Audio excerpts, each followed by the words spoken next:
Oke, selamat siang guys. Kami dari pemerintah Kota Bitung, khususnya tim percepatan, nama saya Ibu Heni Cornela Pomo AMDSH, ada di Badan Pusat Statistik Kota Bitung.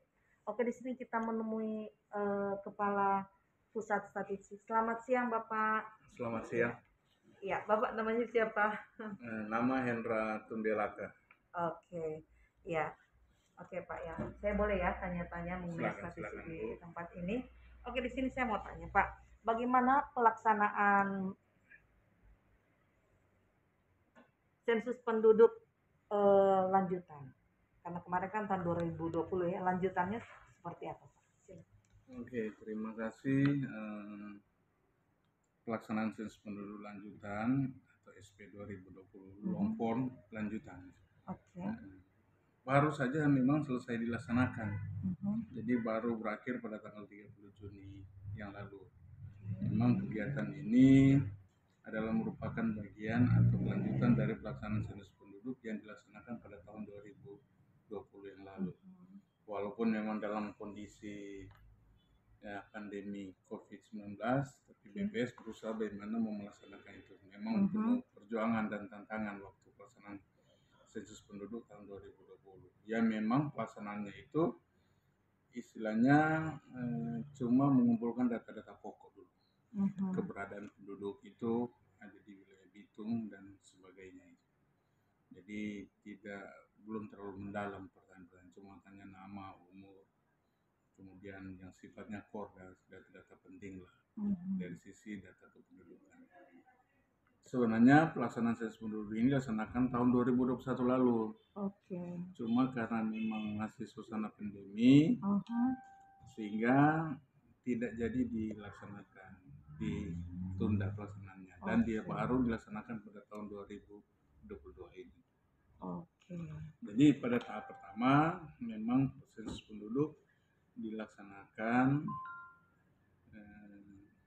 cuma mengumpulkan data core, data-data penting berkaitan dengan kependudukan. Tapi di pelaksanaan sensus penduduk SP 2020 lanjutan ini bertujuan, ini ada beberapa tujuan yang memang dilaksanakan. Pertama, kita ingin memperkirakan jumlah, distribusi, dan komposisi penduduk. Itu yang pertama. Kemudian yang kedua, kita akan memperoleh data untuk perhitungan parameter demografi, antara lain berkaitan dengan kelahiran, kematian, dan migrasi. Selanjutnya, pendataan long form atau SP 2020 lanjutan ini, kita akan mendapatkan sumber data dari indikator kematian ibu. Kemudian ada beberapa indikator lain juga yang nantinya kita akan dapatkan, dan yang lebih penting ke depan akan menjadi sumber indikator kependudukan yang nantinya dihasilkan akan menjadi sumber data yang nantinya akan dipergunakan dalam SDGs atau Sustainable Development Goals, itu yang memang yang tidak bisa diperoleh dari sumber-sumber lain. Itulah beberapa tujuan dilaksanakan SP 2020 lanjutan. Ya memang pelaksanaannya tidak seperti tahap pertama SP 2020. Tahap pertama ya memang dilaksanakan secara sensus, tapi kalau pelaksanaan SP 2000 lanjutan ini dilaksanakan secara sampel, tidak dilaksanakan secara sensus. Jadi kita punya wilayah pencacahan terkecil yang namanya blok sensus. Nah itu terpilih sampel, misalkan bisa saja setiap desa misalkan ada 5 blok sensus, maka cuma terpilih 1, 2, atau 3 blok sensus, tidak semua yang diambil. Kemudian setiap blok sensus itu tetap kita turun di lapangan, kita laksanakan yang namanya update. Kita mengupdate kembali apakah posisi penduduk itu masih tetap tinggal di wilayah tersebut. Kalaupun memang sudah pindah, ya tetap kita keluarkan. Ataupun kepala rumah tangga sudah meninggal, ya diganti kepala rumah tangganya siapa. Kalau memang masih ada anggota rumah tangganya.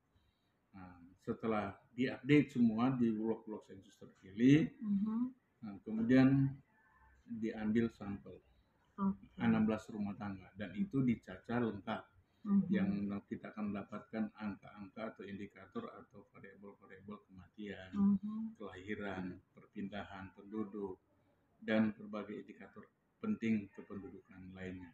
Jadi itu menjadi tahapan-tahapan yang memang sudah dilaksanakan mulai dari tanggal 15 Mei itu tahap updating sampai tanggal 31 Mei. Setelah itu tanggal 1 Juli sampai dengan 1 Juni sampai dengan 30 Juni kemarin itu dilaksanakan tahap pencacahan yang 16 rumah tangga itu.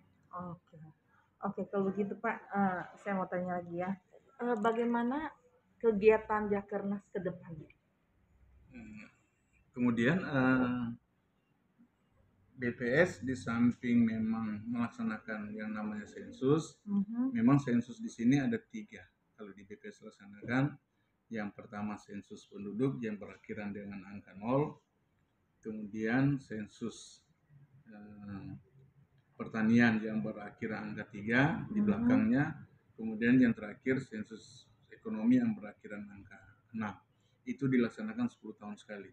Di samping pelaksanaan ketiga sensus itu, yang memang memakan biaya, anggaran, tenaga yang besar. Nah, kita juga perlu melaksanakan yang pelaksanaan survei yang memang harus dilaksanakan secara sampel. Nah, ada beberapa kegiatan yang dilaksanakan survei-survei itu yang memang dilaksanakan secara sampel, yaitu pertama bisa saja ada Sakernas, ada Sakernas Survei Angkatan Kerja Nasional, kemudian survei sosial ekonomi nasional.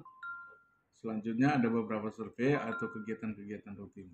Khusus untuk bulan Juli ini kita akan melaksanakan yang namanya survei Angkatan Kerja Nasional. Memang survei ini dalam rangka kita mendapatkan indikator yang berkaitan dengan ketenaga kerjaan.